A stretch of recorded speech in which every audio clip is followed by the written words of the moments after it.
嗰啲靚車嗬，即係你兩門啲僆仔玩啲跑車真係買嗰陣時係貴啊，係買時候貴，賣出去賣唔出去啊。賣唔出啦。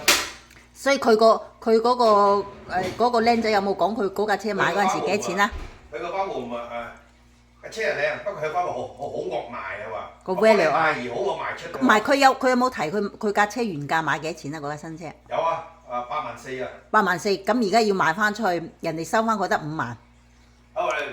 如果你淨係賣架車俾我，幫你買5萬零蚊到咋？哦。我話咁低㗎，佢話。我話你有冇問過雕啊？嗰個靚仔應該有問㗎嘛。咁我冇睇晒㗎，我睇到嗰件。佢問個雕啦，即係人哋收翻都係5萬到嘅啫。冇，佢呢個二手。唔係佢有冇話架車走咗幾多年啊？